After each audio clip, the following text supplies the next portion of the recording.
أعوذ بالله من الشيطان الرجيم. بسم الله الرحمن الرحيم. قال إنه يقول إنها بقرة لا ذلول تثير الأرض ولا تسقي الحرث مسلمة لا شية فيها. قالوا الآن جئت بالحق فذبحوها وما كادوا يفعلون. وإذ قتلتم نفسا فادارأتم فيها والله مخرج ما كنتم تكتمون. فقلنا اضربوه ببعضها كذلك يحيي الله الموتى ويريكم آياته لعلكم تعقلون. ثم قست قلوبكم من بعد ذلك فهي كالحجارة أو أشد قسوة. وإن من الحجارة لما يتفجر منه الأنهار وإن منها لما يشقق فيخرج منه الماء وإن منها لما يهبط من خشية الله وما الله بغافل عما تعملون. أفتطمعون أن يؤمنوا لكم وقد كان فريق منهم يسمعون كلام الله ثم يحرفونه من بعد ما عقلوه وهم يعلمون. وإذا لقوا الذين آمنوا قالوا آمنا وإذا خلا بعضهم إلى بعض قالوا أتحدثونهم بما فتح الله عليكم ليحاجوكم به عند ربكم أفلا تعقلون. أولا يعلمون أن الله يعلم ما يسرون وما يعلنون. ومنهم أميون لا يعلمون الكتاب إلا أماني وإن هم إلا يظنون.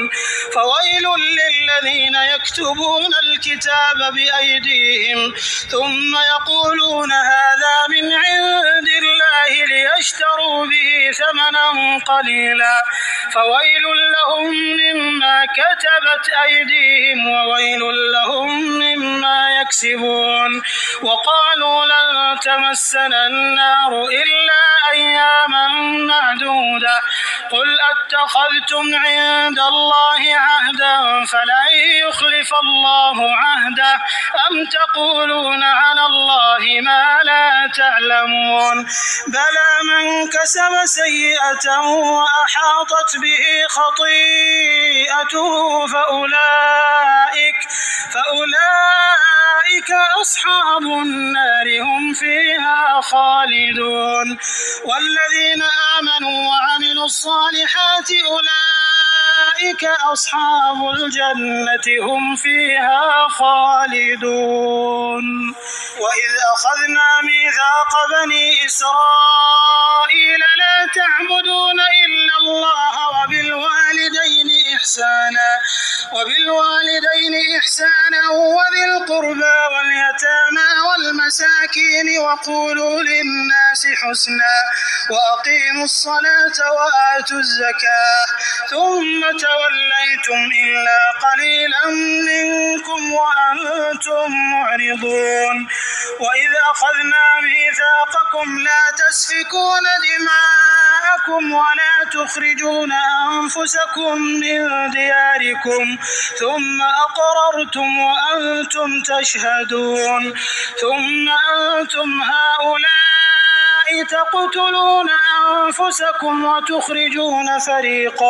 وتخرجون فريقا منكم من ديارهم تظاهرون عليهم بالإثم والعدوان وإن يأتوكم أسارى تفادوهم وهو محرم عليكم إخراجهم أفتؤمنون ببعض الكتاب وتكفرون ببعض فما جزاء من يفعل ذلك منكم إلا خزي في الحياة الدنيا ويوم القيامة يردون إلى أشد العذاب وما الله بغافل عما تعملون.